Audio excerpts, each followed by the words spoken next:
మా తండ్రి యేసు పశువుల పాటడు, తనను తాను చూడు తగ్గించుకొనెను.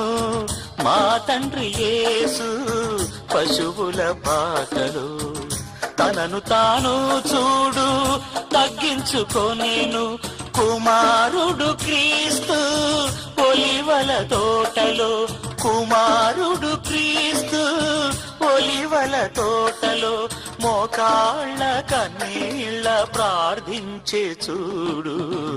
మా ఇంటి పేరు పశువుల పాట, పక్కింటి పేరు ఒలివల తోట, ఎదురింటి పేరు కల్వరి కొండ, మావాడ పేరు సియోను కోట.